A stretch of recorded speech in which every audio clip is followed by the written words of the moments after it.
Hello my dear students, क्या हालचाल। सो आज के सेशन के अंदर हम लोग अपने क्लास 12 साइकोलॉजी का chapter number 3 which is intelligence उसके बारे में डिस्कस करेंगे। आई नो आप सभी की बहुत डिमांड है क्लास 11 साइकोलॉजी में ये चैप्टर की। सो आज के ये वन शॉट लेक्चर के अंदर हम लोग अपने चैप्टर 3 इंटेलिजेंस ये चैप्टर एंड इसके क्या क्या आईएमपी टाइप के क्वेश्चन है वो सब कुछ डिस्कस करेंगे। So without wasting our time let's get started. और ये खास करके ये चैप्टर खास प्रिपेयर करना बिकॉज इसमें से एग्जाम के क्वेश्चंस बहुत ज्यादा पर्टिकुलर सेक्शन वाइज आते ही है। Let's firstly discuss about its introduction. See, human beings have some special physical and psychological capacities. अगर हम लोग इंसान की बात करें तो अपने पास क्या एक तो फिजिकल अच्छी कैपेसिटीज है यानी कि स्पेशल एंड कुछ साइकोलॉजिकल कैपेसिटीज भी है। अभी ये क्या है हम वो देखते हैं। Human is also considered as extraordinary living creature. Yes, अभी एक्स्ट्रा ऑर्डिनरी लिविंग क्रिएचर हमें क्यों कहा है as compare to other human living organisms. अगर आप किसी जानवर को देखो, किसी पक्षी को देख लो, सो उससे ज्यादा हमारे पास कौन सी चीज यूनिक है, which is our intelligence. See, human has various mental capacities. अभी देखो ये सारी की सारी जो मेंटल कैपेसिटीज है ये खाली इंसान के पास ही है। See, human has various mental capacities like reasoning, thinking, imaginations, memory, creativity etcetera. अभी देखो रीजनिंग यानी कि क्या, मैंने आपको पहले भी समझाया था कि जो लॉजिक बेस्ड क्वेश्चंस होते हैं वो सॉल्व करना, फिर किसी चीज के बारे में सोचना, कोई चीज के बारे में इमेजिनेशन करना, like that. Imagination and memory क्या होता है, अगर वो आपको अगर सही से समझ रहा था, आप क्लास 11 साइकोलॉजी का चैप्टर नंबर 5 जो है, जो मैंने कल ही अपलोड किया था, आप एक बार उसे गो थ्रू कर लो, आपको पूरा इसका मीनिंग समझ में आ जाएगा। क्रिएटिविटी भी क्या है वो सब कुछ क्या है वो आप समझ सकते हो and what are the steps for better creativity. ठीक है। सी, अभी इंटेलिजेंस क्या है। Intelligence is one of the most valuable asset of a human being. Assets यानी कि अब देखो आप सभी आर्ट सारे आई नो, लेकिन असेट्स यानी कि क्या, जो हमारे लिए वो कहे ना एकदम प्लस पॉइंट रहता है, जो हमारा प्रॉफिट रहता है, जो सबसे बेस्ट थिंग हमारे पास होती है, it is considered as our asset. यानी આપણે ગુજરાતીમાં નથી કહેતા આપણો फायदो, ये सबसे हमारे लिए कीमती चीज है एज इंटेलिजेंस। अभी intelligence that is also known with other terms. अभी आप लोग सोचो कि इंटेलिजेंस ये टर्म थोड़ा एकदम सुना हुआ है, लेकिन इसका प्रॉपर मीनिंग क्या होता है। इसी इंटेलिजेंस को क्या क्या और लैंग्वेज में कहा जाता है, it is called as sensible, clever, ability, calibre, sharpness, your talent, understanding etcetera. इतने वर्ड से भी इंटेलिजेंस को पहचाना जाता है। ये हो गया इसका बेसिक इंट्रोडक्शन। अभी इंटेलिजेंस का हम लोग देखते हैं meaning. Let's see. See, intelligence is a complex mental process. ये सिंपल है बिकॉज इंटेलिजेंस क्या है, हर एक की इंटेलिजेंस अलग अलग होती है and it is a complex mental process. Now it provides adequate understanding about how to behave. ये किसको क्या हमें सिखाता है कि हमें कैसे बिहेव करना है, व्हाट टू से हमें क्या बोलना है एंड पर्टिकुलर सिचुएशन के बारे में how to react. For example, if you are sitting in an webinar, ठीक है, आप किसी सेमिनार या वेबिनार में बैठे हो, तो वहां पे आपको कैसे बैठना है, ठीक है, like how to use it. अब वहां तो आप पैर के ऊपर पलाठी वाट के नहीं बैठ सकते in the simple term. And if any speaker is asking, या आप क्लास में भी हो, ठीक है, तो क्लास में जैसे आप फ्रेंड सर्कल से बात कर सकते हो, क्या आप ऐसे टीचर से बात कर सकते हो, नहीं। सी व्हाट टू से यानी कि क्वेश्चन अगर आप पूछ सकते हो, लेकिन एक फ्रेंडली नेचर होना इट इज गुड, लेकिन आप एकदम इनफॉर्मल वे में कर सकते हो कि यार ऐसे कर सकते हो, सर क्या यार आप ऐसे समझा रहे हो, मेरे को कुछ समझ नहीं यार, कुछ ऐसा समझाओ ना। नहीं, तो उसमें थोड़ा फॉर्मल है यानी कि what to say, how to react. For example, how to react ये आप लोगों ने अपने क्लास में देखा होगा कि for example if anyone is sharing something bad that happen in their past, हम लोग नहीं कहते कि हम अपनी जो चीज़ें होती है वो शेयर कर रहे हैं, एंड वहीं पर कोई बंदा, मैं फॉर एग्जाम्पल मैं देता हूँ कि यार मेरे रिलेटिव में जो मेरी क्लोज रिलेटिव थे उनकी डेथ हो गई। सो वहाँ पर आप हंस सकते हो, नहीं हंस सकते। सो वहाँ पे क्या, we have to show like a sympathy कि भाई सुन के बहुत दुख हुआ, लाइक दैट। अभी मैं कहूँ यार ये तो छूट गए, कितनी अच्छी बात है, लोग उल्टा पागल समझेंगे, like that. Now number third, it is related with multiple activities. Yes, intelligence में क्या बहुत सारे एक्टिविटीज चलती रहे, मल्टीपल एक्टिविटीज हो गए, अपने टास्क एंड सिचुएशन के बेस पर हम इंटेलिजेंस का यूज करते हैं। ठीक है, आप लोगों में से बहुत सारे क्रिएटिव होंगे कि ऐसे तो कॉन्सेप्ट समझ में अगर आ गया तो हम लोग नहीं कहते कि खाली स्टार्टिंग के दो चार पॉइंट्स मिल जाए, उसके बाद कैसे पूरी कहानी और महाभारत लिखनी है वो अपने हाथ में होता है। सो ये क्या कि एक एग्जाम्पल हो गया लाइफ का। Now see, intelligent means a tool और a process to do day to day activities, comma, to show natural abilities, skills to solve simple complex problem in life. देखो यानी कि जो day to day life activities हमारी होती है, उसके हमें जो नेचुरल अपनी एबिलिटीज़ एंड स्किल्स की मदद से उसका क्या सॉल्यूशन हम लोग ला सकते हैं एंड कैसे ये प्रॉब्लम को सॉल्व कर सकते हैं, it is considered as a intelligence, ठीक है? And it is associated with our physical, mental, emotional, social, political and scientific cognitive aspects etcetera. ये तो खाली 5-6 मैंने एस्पेक्ट्स का है।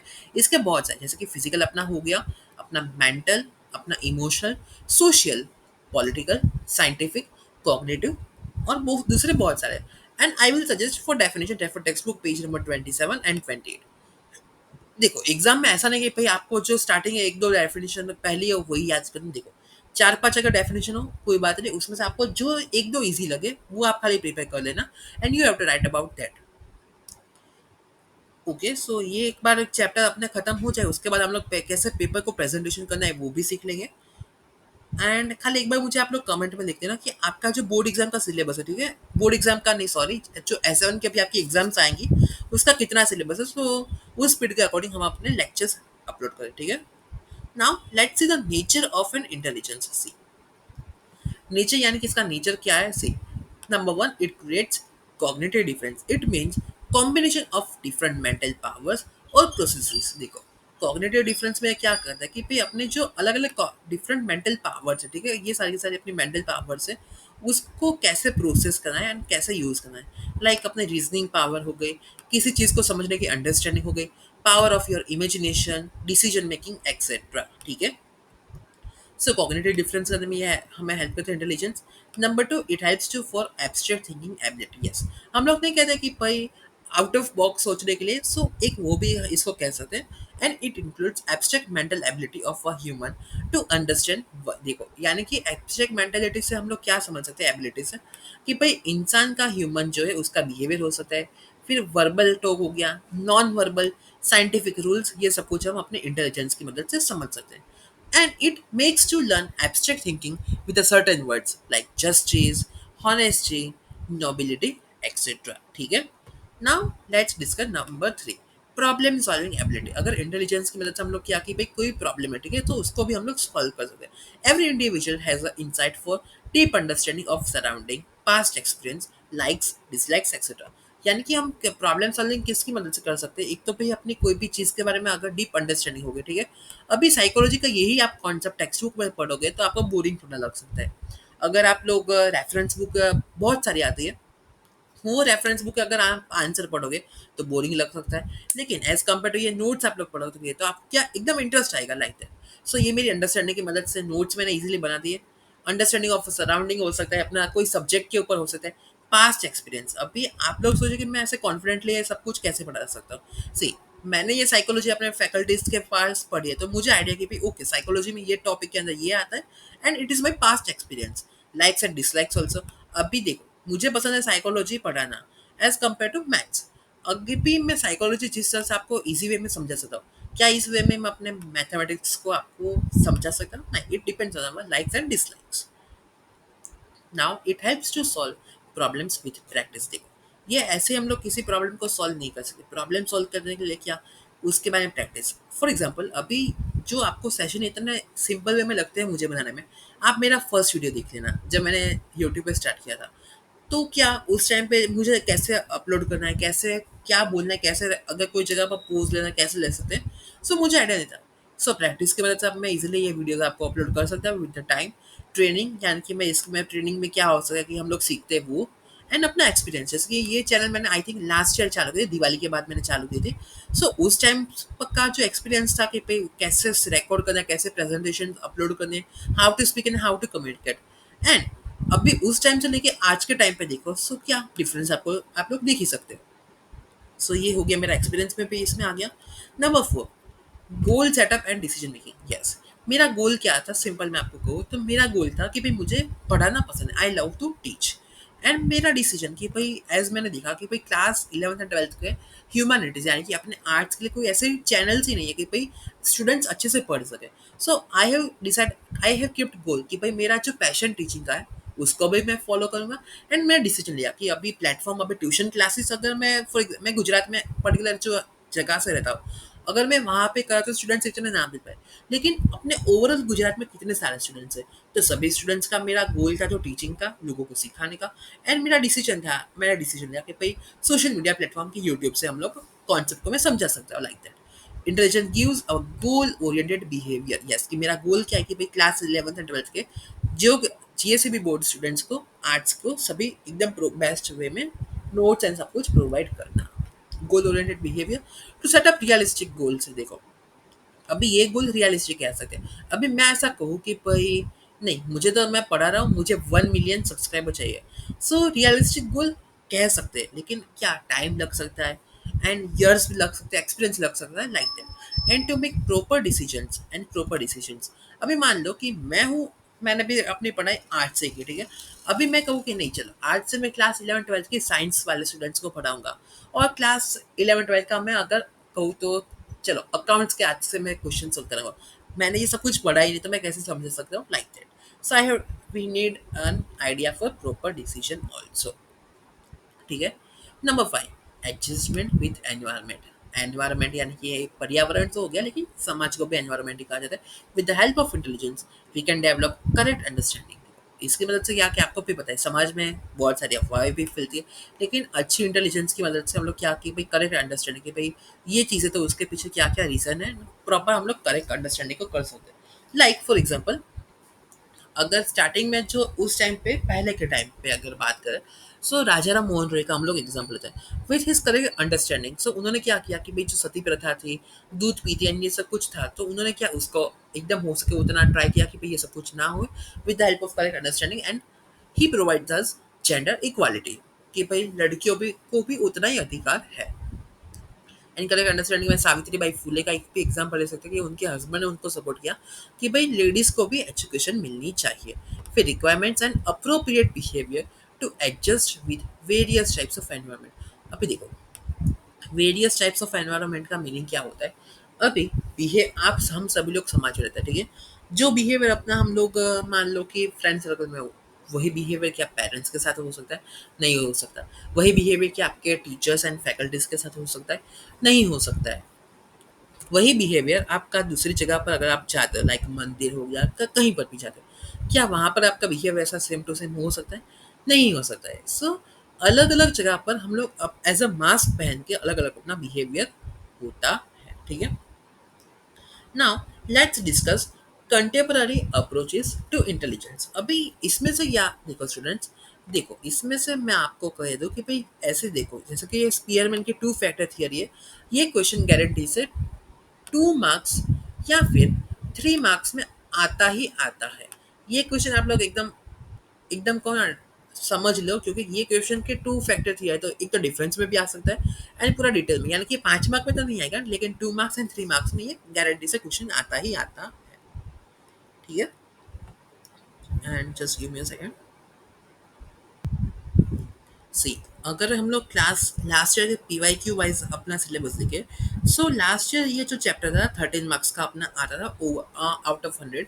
एंड जो ओवरऑल आपका ऑप्शन वाइज देखे तो 16 मार्क का ये चैप्टर होता है, ठीक है। एंड इसके क्वेश्चन जो है वो सेक्शन ए में 2 क्वेश्चन आते हैं, सेक्शन बी में इसका एक क्वेश्चन आता है, सेक्शन सी में भी एक क्वेश्चन आता है, सेक्शन डी में इसके 2 क्वेश्चन, एंड सेक्शन ई में इसका एक लॉन्ग क्वेश्चन आता है। सो ये लॉन्ग क्वेश्चन तो नहीं कह सकते स्पीयरमैन की थ्योरी, लेकिन ये क्वेश्चन हाँ सेक्शन ई में भी आ रहा है, ठीक है। सो आप लोग इसका ऐसा, तो मैं अटैचमेंट में आपको क्लास 11th का जो चैप्टर साइकोलॉजी की ब्लू प्रिंट थी वो मैं आपको इसकी लिंक शेयर कर दूंगा, वही ब्लू प्रिंट इस साल भी आएगी।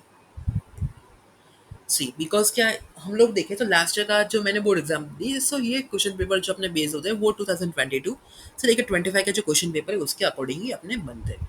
सो वो सब कुछ तो अभी देर की बात है, लेकिन अभी हम लोग आते हैं इंटेलिजेंस के ऊपर से। Intelligence is a sum total of different cognitive process, जो हम लोगों ने स्टार्टिंग में का इंट्रोडक्शन में पढ़ लिया, ठीक है।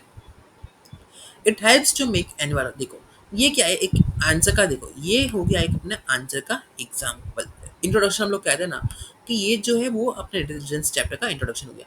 Now it helps to make environmental adjustment of an individual, ठीक है। Intelligence is a interrelated process. Following are the various theories to explain contemporary approaches. So contemporary basis पर अप्रोच देखें, सो इसमें हम लोगों को सबसे पहला दिया गया है स्पीयरमैन की 2 फैक्टर थियरी। ये बहुत ही इजी है, एंड ये एग्जाम में पूछते ही पूछते, ये हम लोग कहें ना कि भाई 5 स्टार गारंटेड क्वेश्चन है। सी, सो ये क्वेश्चन को आप लोग IMP टिक कर लो। स्पीयरमैन टू फैक्टर थ्योरी क्या कहते हैं? It presented the principles of a nature and power of intelligence. इसमें यानी कि जो प्रिंसिपल्स ऑफ नेचर के जो है वो एंड इंटेलिजेंस की जो पावर है इसके बारे में डिस्कस किया गया है। See intelligence is based on two factors. So Spearman ने क्या किया कि जो इंटेलिजेंस को दो पार्ट में डिवाइड किया है।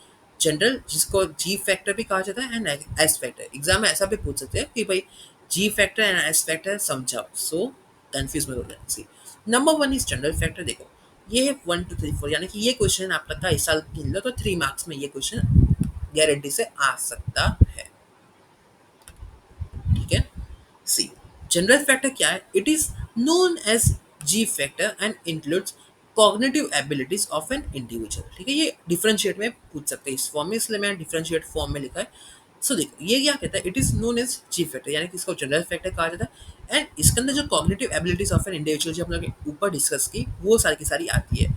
It is inborn activity ability that shows general mental power and energy. ठीक है, हम लोग नहीं कहते ये इनबोर्न इनबोर्न एबिलिटीज होती है ये सारी की सारी, यानी कि फॉर एग्जांपल आप लोगों ने जन्म लिया तो कुछ स्किल्स वो सब कुछ होता है जो जैसे कि बच्चे का रोना हो गया। ठीक है, बच्चे का हम लोग कहे तो एकदम देखना हो गया, वो सब कुछ क्या कि जनरल फैक्ट है, सबके पास होते ही होते हैं। It observes individual difference and it is used in all daily life activities. ठीक है, यानी कि ये डेली लाइफ एक्टिविटी से कनेक्टेड होते हैं एंड इंडिविजुअल में इसके हम लोग देखें तो इंडिविजुअल के डिफरेंसेस हो सकते हैं जो कि डेली लाइफ एक्टिविटीज होते हैं। अगर जनरल फैक्टर ज़्यादा हुआ तो हमें मोर सक्सेसफुल लाइफ हम लोग कह सकते हैं। ठीक है, अभी देखो स्पेशल फैक्टर जो सबसे हमको अलग बनाता है। See it is known age factor and includes entire level of intelligence, यानी कि सारे के सारे जो लेवल्स ऑफ इंटेलिजेंस है वो with combination of general and special factor. देखो बोलना सभी को आता है। ठीक है, हम सभी के एग्जाम्पल दें, सभी को बोलना आता है, सभी को लिखना आता है। ठीक है, सो फॉर एग्जाम्पल आप किसी और को साइकोलॉजी पढ़ाने को दो एंड किसी मुझसे साइकोलॉजी पढ़ाने को दो, तो देखो ऐसा नहीं कि मैं प्राउड कर रहा हूँ, सही। सो अभी मान लो कि आप किसी हम लोग कहें तो किसी एज वाले को दो साइकोलॉजी, इट मीन्स कि किसी इलियट को साइकोलॉजी पढ़ाने को दो एंड मुझे साइकोलॉजी, या फिर मुझसे कोई एक्सपर्ट हो तो उनको साइकोलॉजी दो।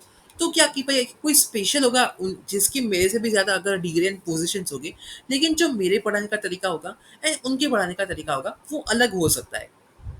इसका हम लोग एग्जाम्पल लेते हैं थ्री इडियट्स के चतुर and Rancho. So three idiots में देखो कॉन्सेप्ट एंड सिलेबस सभी का सेम था, लेकिन रैंचो की समझने की कैपेसिटी एंड एबिलिटीज थोड़ी अलग थी एज कम्पेयर टू चतुर। चतुर जो था वो एकदम रट्टा मारता था एंड जो रैंचो था उसको क्या था कि कोई चीज़ों को अलग तरीके से वो एक्सप्लोर करता था। ये इसका हो गया एक एग्जाम्पल। कितना सिंपल है साइकोलॉजी सी। नंबर टू, यानी कि इसमें क्या है जनरल एंड स्पेशल फैक्टर, ये दोनों का कॉम्बिनेशन कहलाता है। ये रिश्ता ये कहलाता है। ठीक है, see now it is learn ability that obtain from environment, यानी कि हम लोग क्या करते हैं, ये हम लोग सीखते हैं कला, ये सीखने की कला है जो हम लोग सीखते हैं समाज में से। ठीक है, it observe activity differences and uses in all special skills and activities. देखो अगर किसी को टीचिंग में इंटरेस्ट नहीं है, ठीक है, सो अगर आप उसको टीचिंग करने को दो, क्या वो अच्छे से टीचिंग कर पाएगा? नहीं। सो हर एक की वो कहते हैं ना, ये कुछ लोगों के पास इन्वॉल्व कला की होती है, like that. High S factor equals to more positive behaviour approach. ठीक है, अगर हमारे पास ज़्यादा स्पेशल फैक्टर रहता है तो हम लोगों के पास क्या मोर पॉजिटिव बिहेवियरल चेंजेस हो सकते हैं। ठीक है, ये होगा जी फैक्टर एंड एस फैक्टर, यानी कि स्पीयरमैन की टू फैक्टर थियरी। अभी हम लोग बात करते हैं स्टेनबर्ग ट्रायर्ची की थियरी। देखो सिंपली कहूँ ये थियरी का थोड़ा सा देखना, लेकिन ये थियरी जब तक मैंने पढ़ी है तब तक ये क्वेश्चन बहुत नहीं पूछते। सो ये थियरी अगर आप कहो सो थोड़ा सा इसमें अगर कम ध्यान दो तो थोड़ा चल जाएगा। ठीक है, थोड़ा सा। अभी ऐसा नहीं कि भैया ने कहा तो छोड़ देते, एक बार गो थ्रू कर लेते हैं, लेकिन एग्जाम के पॉइंट ऑफ व्यू से ये इतनी ज़्यादा नहीं पूछी जाती, लेकिन सिलेबस है तो है क्योंकि गुजरात बोर्ड कहीं से भी क्वेश्चन पूछ सकते हैं। So let's say it is presented in 1985 to prove that individual intelligence in practical environment is the most central mental activity, यानी कि 1985 में प्रेजेंट की थी। क्यों की थी? टू प्रूव, यानी कि प्रूव करेंगे कि इंडिविजुअल हर एक की इंटेलिजेंस जो है वो प्रैक्टिकल एनवायरनमेंट में सबसे अलग है, लेकिन ये सबसे सेंट्रल में होनी चाहिए इन द मेंटल एक्टिविटी, ठीक है। ये क्या हुआ है, second. In 19, just give me a second, students. Yes. In 1990, Sternberg change the name of his theory. देखो स्टर्नबर्ग ने क्या किया था, उन्होंने थियरी का नाम चेंज किया था। इन 1990 Sternberg change the name of his theory and called it theory of successful intelligence. यानी कि जो स्टर्नबर्ग की ट्रायर्चिक हम लोग थियरी कहते हैं, सो उन्होंने क्या किया था, ये वन मार्क में आ सकते हैं कि देखो, अगर सिंपली आपको मैं समझा दूं, डराता नहीं हूँ, लेकिन देखो, आपका जो गुजरात बोर्ड का एमसी पेपर होता है, सेक्शन है, उसमें 20 एमसीक्यू आपके आते हैं, ठीक है। वो 20 एमसीक्यू आपके टेक्स्ट बुक के 100 एमसीक्यू, यानी कि हर एक चैप्टर के 10 एमसीक्यू है। वो 100 एमसीक्यू के अंदर से आपके जो पर्टिकुलर आप लोग ब्लू प्रिंट देखो, उतने एमसीक्यू उसके अंदर से आते हैं, ठीक है। हर एक चैप्टर में से एक एमसीक्यू, 10 चैप्टर है, 1 10 10, ठीक है। फिर सेक्शन बी के जो क्वेश्चन है, देखो सेक्शन ए एंड बी की बात को, सेक्शन बी के जो क्वेश्चन है, वो भी जो आपके टेक्स्ट बुक के 1 वाक के जो क्वेश्चन है, उसके क्वेश्चन ही सेम टू सेम छापे हुए आते हैं।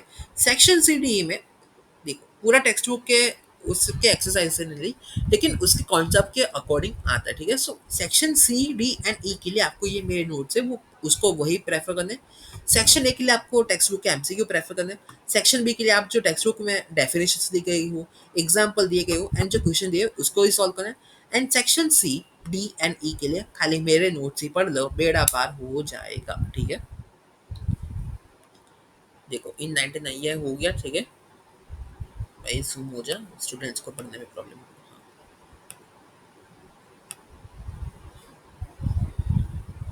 Now, there are three aspects to understand intelligence.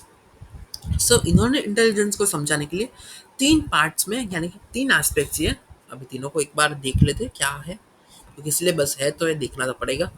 Number one is componential. अभी कंपोनेंटल यानी कि क्या, abstract and analytical thinking possibility, यानी कि इसके अंदर अपनी abstract and analytical thinking possibility आ सकती है, एंड इसको कहा जाता है एनालिटिकल इंटेलिजेंस, ठीक है। Now, in this, various cognitive aspects are involved like reasoning, critic, analysing etcetera, ठीक है। क्रिटिक यानी कि क्रिटिकल थिंकिंग हम लोग कहते हैं, वो भी कह सकते हैं, इसको क्रिटिक भी कहा जाता है। Number two is experiential. Experiential में यानी कि क्या, ability to combine new creative thoughts, यानी कि आउट ऑफ द बॉक्स सोचने की जो कला कहते हैं, न्यू एंड क्रिएटिव थॉट्स वो हो गए। It is also called as creative intelligence. ये आप लोग अंडरलाइन कर लो, it is called as creative intelligence. भाई जूम हो जा, ठीक है। In this, various cognitive aspects are involved, like reasoning, critic, and ये तो हो गया, हाँ sorry. Now it helps to solve problem creatively. अगर प्रॉब्लम है तो इसका सॉल्यूशन निकालना, ये एक्सपीरियंशियल में हम लोग, क्योंकि एक्सपीरियंशियल यानी कि क्या केस, हमारे पास जो एक्सपीरियंस होते हैं, उन्हीं एक्सपीरियंस में से हम कुछ नया सोचकर नया सॉल्यूशन निकालते हैं, ठीक है, लाइक दैट। कॉन्टेक्सचुअल, अभी कॉन्टेक्सचुअल यानी कि क्या, adopted ability to any situation, कोई भी प्रॉब्लम, एबिलिटी यानी कि कोई भी सिचुएशन हो तो उसका सॉल्यूशन निकालने की हमारी ability. Practically and skilfully solve problems, यानी कि प्रैक्टिकल बेस एंड स्किलफुली हम कैसे प्रॉब्लम को सॉल्व कर सकते हैं, और इसको प्रैक्टिकल इंटेलिजेंस भी कहा जाता है। एंड देखो, ये जो है थ्री डायमेंशनल थियरी ऑफ गल्फोर्ड, ये थोड़ी मोस्ट इंपॉर्टेंट हम लोग कह सकते हैं। देखो ये सारा का सारा हम लोगों ने कर दिया। देखो ये जो है वो, देखो मैंने पहले कह रहा हूँ कि देखो मोस्ट इम्पोर्टेंट में ये सेकेंड एंड थर्ड का थोड़ा वेटेज करे तो थोड़ा कम है, लेकिन थ्री डी थियरी आती है, ऐसा नहीं कि भाई इसको हल्के में ले लेने का, आती है क्वेश्चन, लेकिन मोस्टली रेड टू रेड में आ सकती है। देखो थ्री डायमेंशनल थियरी है तो उसका क्या है, ये गल्फर्ड ने दी है, सो इनके नाम खास कर देना। It was a criticism on Spearman two factor theory. अभी इन्होंने क्या किया है कि जो स्पीयरमैन की जी फैक्टर एस फैक्टर वाली थियरी थी, उसके ऊपर इन्होंने क्रिटिसिज्म किया है। अभी क्यों किया है, लेट्स सी।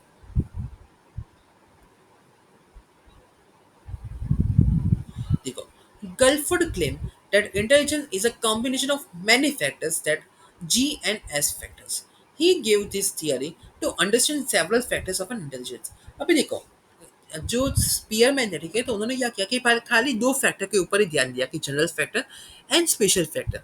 लेकिन गल्फोर्ड है वो उनकी जगह पर सही थे। उन्होंने क्या कहा कि खाली ये 2 फैक्टर नहीं, उसके सिवा भी बहुत सारे फैक्टर्स हैं। He gives this theory to understand several factors of an intelligence. So उन्होंने क्या किया, according to Guilford, factor of intelligence can be grouped in 3 dimensions with 150 factors। भाई 150 फैक्टर इन्होंने दिए है, तो थोड़ा बच के रहना।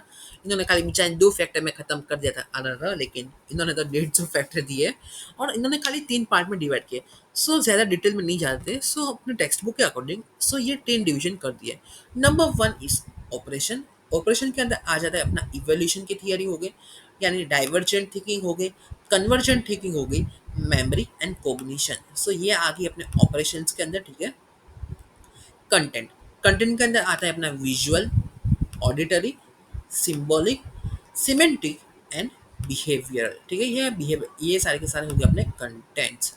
नाउ प्रोडक्ट है, ठीक है। तो प्रोडक्ट के अंदर आते हैं अपने unit, classes, relations, systems, transformation and application, ठीक है। सो ये हो गया अपना 3 डायमेंशनल थियरी। हाँ हाँ, अपनी फेवरेट जो खास करके देखो, ये डिटेल में आती है, ये क्वेश्चन 5 मार्क में पूछ सकते हैं। ये गारंटी 3 मार्क या 5 मार्क में होता ही होता है, Gartner theory of multiple intelligence. जब मेरा बोर्ड एग्जाम ला अब यानी कि मार्च 2025 में था, सो मुझे जब तक याद है तब तक ये क्वेश्चन जो था वो हमारे, जस्ट गिव मी सेकंड, मैं आपको देख के कहता हूँ।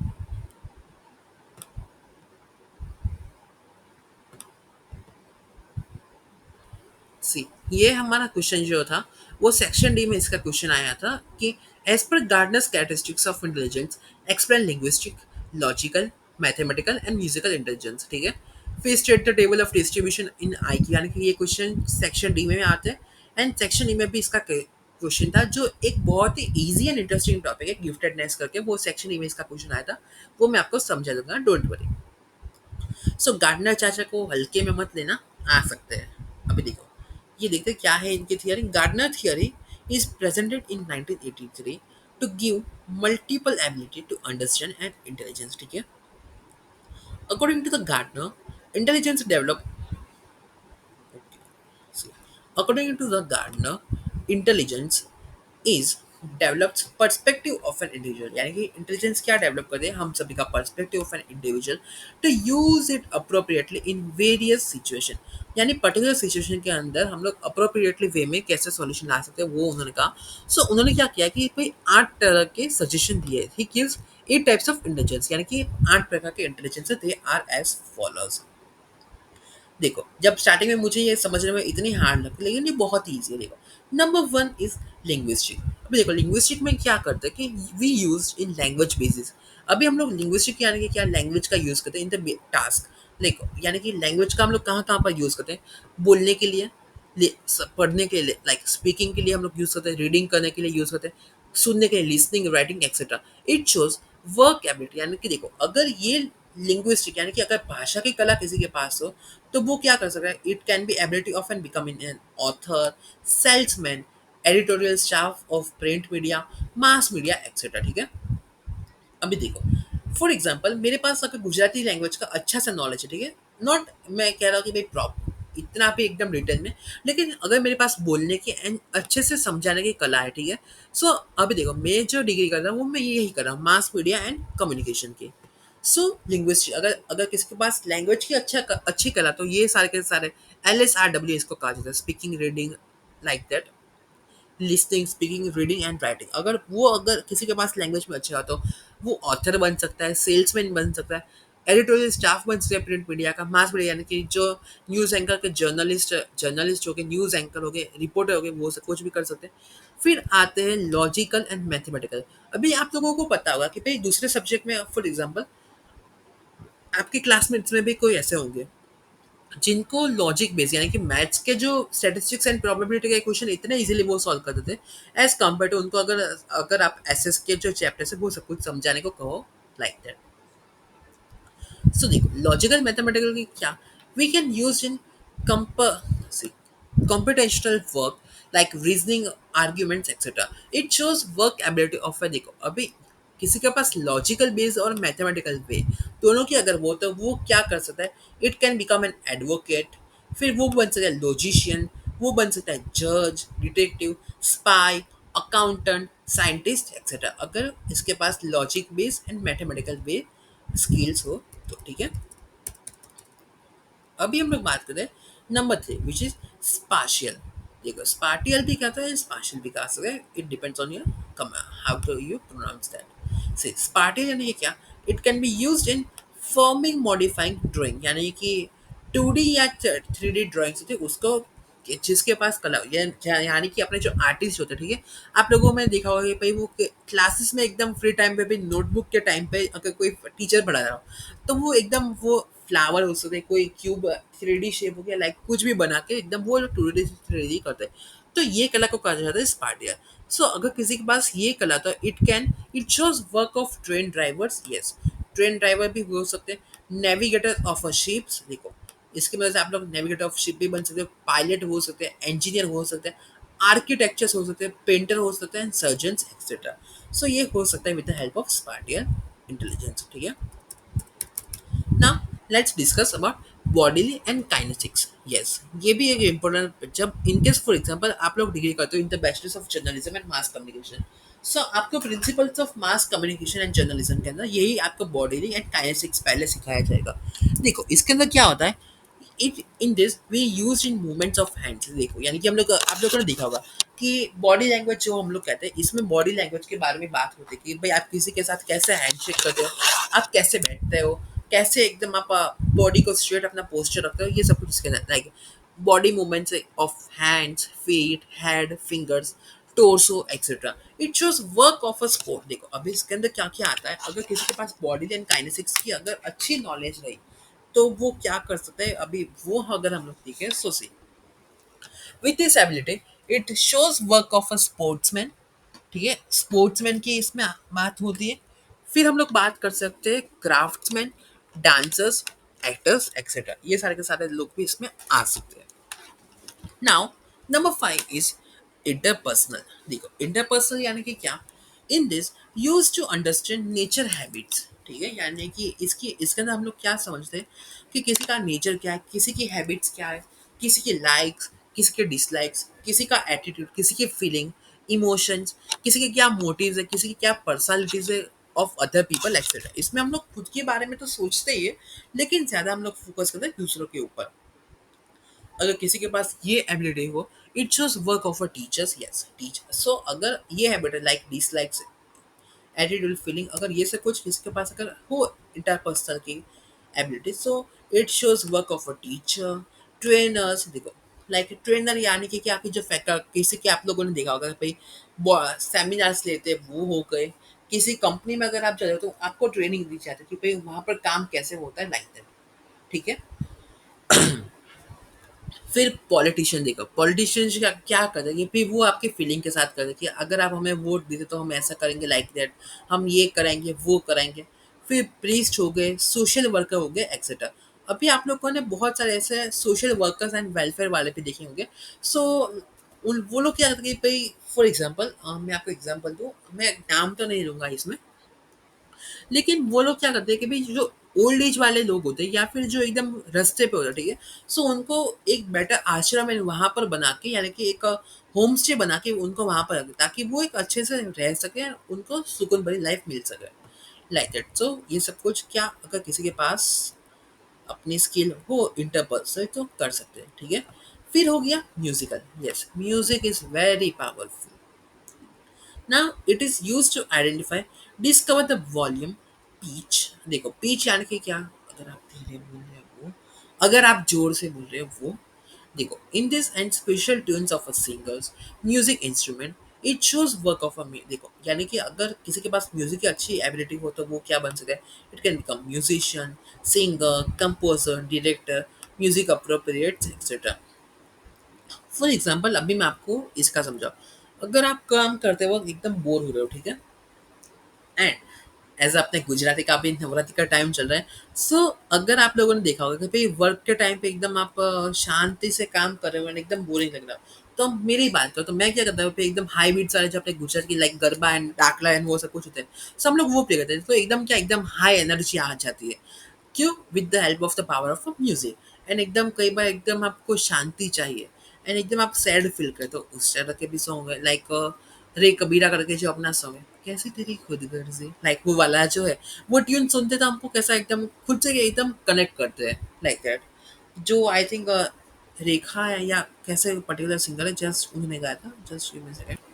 यस, जो एकदम वो उनके वॉइस का है, तो रेखा भारद्वाज हो गए, लाइक एकदम शांति वाली वॉइस का है, एकदम स्वीट एंड ट्यून। तो लता मंगेशकर जी है, श्रेया घोषाल, लाइक दैट। या फिर अपने स्टूडेंट्स की बात करें, सो कई बार एकदम पढ़ाई में मन नहीं लग रहा है, सो हम सभी लोग म्यूजिक सुनते हैं, जो अपने स्टूडेंट के एकदम high beats and motivational songs like आरंभ है प्रचंड हो गए, बंदे यार है बंदे यार, लाइक दैट। सो ये सारे के सारे क्या म्यूजिक में भी बहुत सारी ज़्यादा पावर दी है। Now number 7 is interpersonal. Interpersonal में क्या होता है, it is use to achieve self understanding, यानी कि इसके अंदर हम लोग क्या करते हैं कि भाई खुद के बारे में सेल्फ अंडरस्टैंडिंग करते हैं, like with about our emotions, our feelings, our aptitude, our attitude, our prejudice belief etcetera. अभी देखो, एटीट्यूड एंड प्रिजुडाइज यानी कि क्या होता है एटीट्यूड, ये आपका क्लास 11 का, सॉरी क्लास 12 का फोर्थ चैप्टर ही जो है, जो ऑलरेडी हम लोगों ने पहले ही अपलोड कर दिया था। एटीट्यूड यानी कि क्या, behaviour of a person towards particular situation, towards particular person, like that. Prejudice यानी कि क्या, हमारा नया विचारधारा कि ये ऐसा ही होगा, ठीक है, हमारे बिलीफ एक्सेट्रा। अगर किसी के पास इंट्रापर्सनल स्किल हो तो वो क्या कर सकते हैं, it is also useful for, अभी एक चीज़ के लिए यूज होती है, it is useful for self development, yes, अपने खुद के डेवलपमेंट के लिए यूज कर सकते हैं, inside development and self actualisation के लिए हम लोग ये यूज करते हैं। Number 8 is नेचुरलिस्टिक्स। नेचुरलिस्टिक्स यानी कि क्या, it is use to understand various natural objects, यानी कि कोई नेचर के रिलेटेड भी हो, जैसे कि देखो एनिमल्स हो गए, बर्ड्स हो गए, species, plants and various natural environment के बारे में जो डिस्कस करता है वो हो गया अपना नेचुरलिस्टिक्स, ठीक है। एंड हाँ, ये past theory of JP Das is very also important. ये मोस्टली अभी तक तो ये 3 मार्क में पूछी गई है, लेकिन जब मैंने पीवाई क्यू पहले के पेपर देखे तो ये क्वेश्चन 5 मार्क में भी आ सकता है, 2 मार्क में भी आ सकता है, सो ये क्वेश्चन आपका इम्पोर्टेंट बन जाता है, ठीक है। ये question 2 mark, 3 mark and 5 mark में आ सकता है। तो देखो, एग्जाम के लिए स्पीयरमैन की थियरी जो जी फैक्टर एस फैक्टर हो गया, ठीक है, वो गार्डनर की थियरी तो करनी ही करनी है, and past theory of JP Das, and just मैं देख लेता हूँ, यस ये पहले कर लो, बाद में आपको दूसरी कहता हूँ, ठीक है।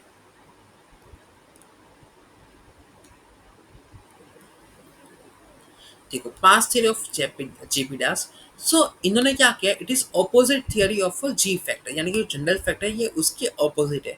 It involves the support of we of neuropsychologist, यानी कि जेपी दास जी थे, वो अपने इंडियन न्यूरोसाइकोलॉजिस्ट थे, तो वो क्या कहते हैं, it is based on the structure of the brain and skull. So ये जो उन्होंने प्रोसेस कही है वो डिपेंड्स करती है on the structure of the brain and skull, ठीक है।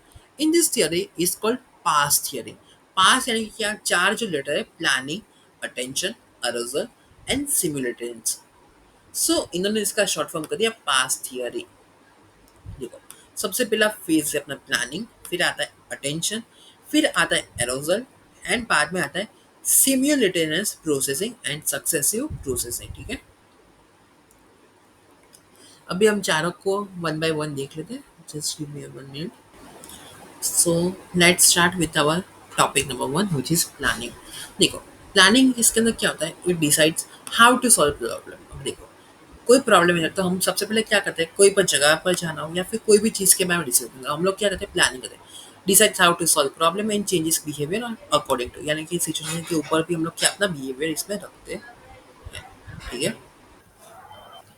Now with the proper planning it helps to set up our goals, यानी कि देखो, अगर प्रॉपर प्लानिंग होगी तो हम क्या अपने गोल्स को प्रॉपरली सेटअप कर सकते हैं, अपने इवोल्यूशन ऑफ रिजल्ट्स, यानी कि जो अपना रिजल्ट है तो उसके इवोल्यूशन भी कर सकते हैं, वो रिजल्ट है उसके अकॉर्डिंग हम लोग वर्क कर सकते हैं, टेकिंग फीडबैक्स एक्सेट्रा, ठीक है, with help of proper planning. Now frontal lobe of the brain is responsible for it. हाँ देखो, जो अपने ह्यूमन ब्रेन के अंदर एक फ्रंटल लैब लॉब करके पार्ट होता है, ये इसके लिए रिस्पॉन्सिबल होता है फॉर द प्लानिंग, ठीक है। Now let's discuss about attention arousal, the A of this theory. P तो हम लोग डिस्कस करें, अभी हम लोग डिस्कस का ए। देखो, it decides attention and ignoration of an individual towards environment. देखो, वैसे तो एनवायरनमेंट में बहुत सारे साउंड चलते रहते हैं, लाइक फॉर एग्जांपल क्लासरूम में अगर आपकी टीचिंग चल रही है, ठीक है, सो क्लासरूम में अगर एनवायरनमेंट के आवाज़ चल रहे हो, व्हीकल्स की आवाज़ चल रही हो, पंखे की आवाज़ चल रही हो, लेकिन आप लोग उस पर अटेंशन नहीं देते। आप लोग अटेंशन किस पे दे रहे हो? जो टीचर बोल रहे हैं उसके ऊपर। सो क्या हम लोग अटेंशन डिसाइड करके किसके ऊपर फोकस करना है एंड कौन सी चीज़ों को इग्नोर करना है इन द एनवायरमेंट, ठीक है? Now, in these people who are suffering by ADD, यानी कि attention deficit disorder, are lacking in this ability. अभी फॉर एग्जांपल इसका एग्जांपल देना तो हम लोग ले सकते हैं तारे जमीन पर ईशान अवस्थी। सो उसका क्या, अच्छा इसको जो प्रॉब्लम हम लोग कैसे ईडीडी अटेंशन डेफिशिएंट डिसऑर्डर, सो उसकी वजह से क्या था, जो टीचर्स पढ़ाए उस पर ध्यान कम एंड जो एनवायरनमेंट में चलता रहता उसके ऊपर ध्यान ज्यादा चलता था। In this brain stem and thalamus are responsible for it, ठीक है? सो ये जो सारे के सारे जो है वो ब्रेन के पार्ट्स है। Now let's discuss the simultaneous processing. देखो ये भी खास करके देख लो। In this it decides language ability, जो अपनी भाषा की एबिलिटी वो इसकी मदद से हम लोग समझ सकते हैं। It is a combo of different stimulus to complete one situation, ठीक है? In this occipital lobe and parietal lobe of the brain are responsible, ठीक है? ये इसके लिए ये पार्ट रिस्पॉन्सिबल होते हैं।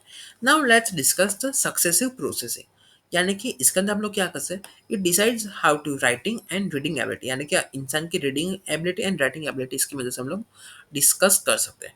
इसके लिए कौन रिस्पॉन्सिबल है? Frontal lobe and temporal lobe of the brain are responsible for it, ठीक है?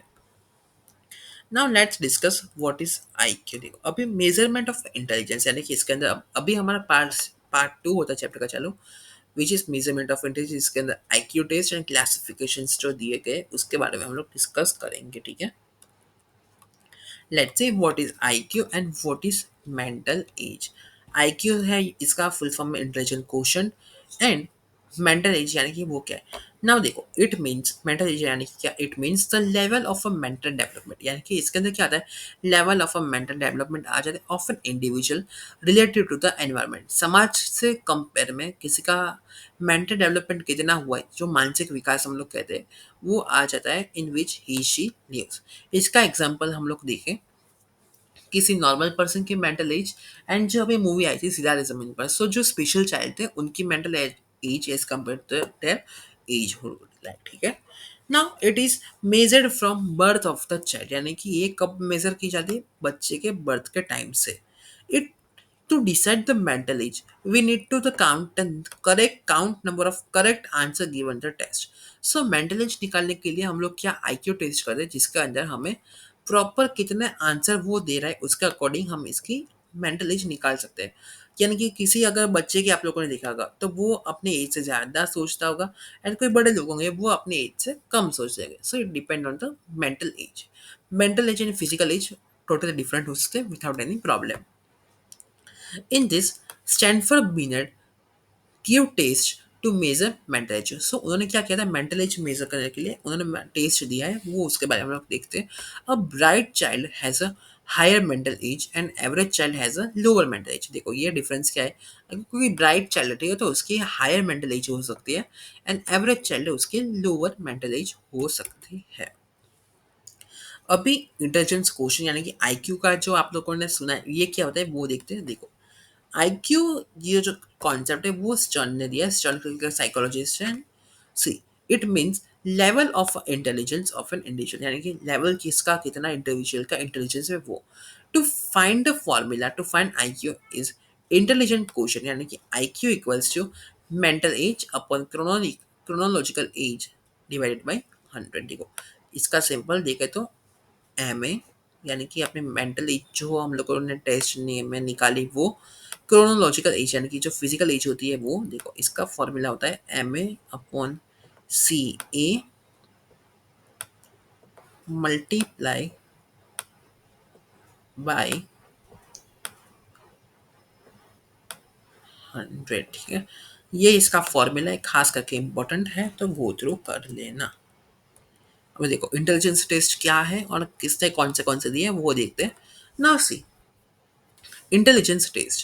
The tests that are used to measure intelligence it can be given to only a single person at a time, यानी कि इसमें हम लोग क्या कि सभी का एक साथ नहीं, किसी सिंगल पर्सन की हम लोग इंटेलिजेंस टेस्ट की मदद से हम लोग उसकी मेंटल एज निकाल सकते हैं, इसका IQ. It is called as individual test, जिसको इंडिविजुअल टेस्ट इसलिए कहा जाता है। When it can be given to multiple individuals simultaneously is called group test. अगर हम लोग किसी एज ग्रुप का निकाल के 5 to 10, 10 to 15, 15 to 20, 20 to 25, या 10 to 30, 30 to 60, लाइक दैट। सो इसमें क्या कि अगर हम लोग उस पर्टिकुलर ग्रुप वाइज तो इसको ग्रुप टेस्ट कहा जाता है।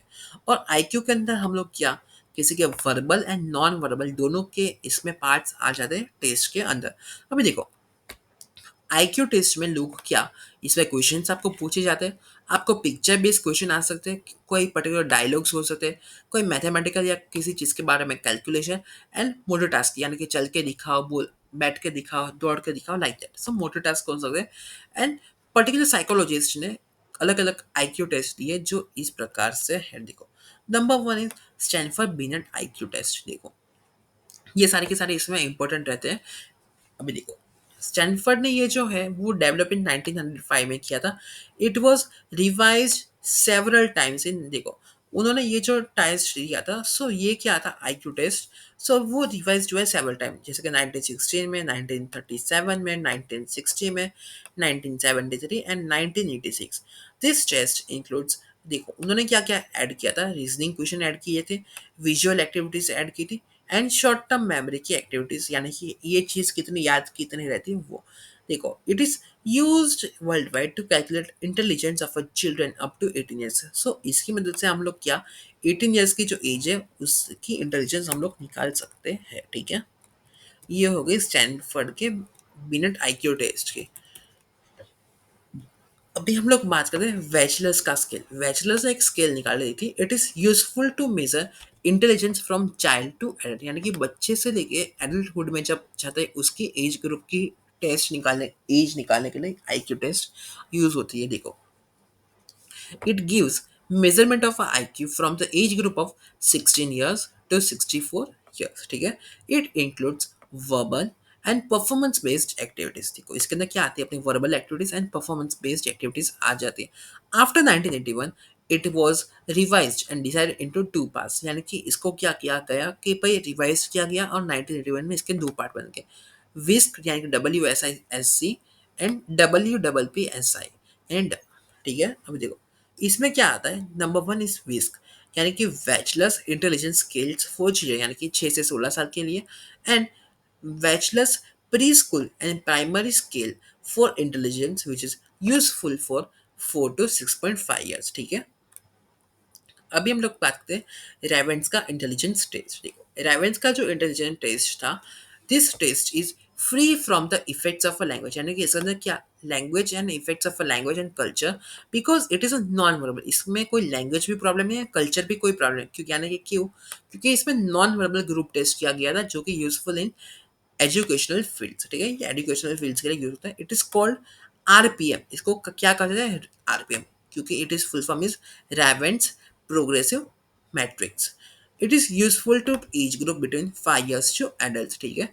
It includes various question in order from simple to complex aspect, यानी कि पहले सिंपल क्वेश्चन है उसके बाद कॉम्प्लेक्स एस्पेक्ट इसमें आते हैं।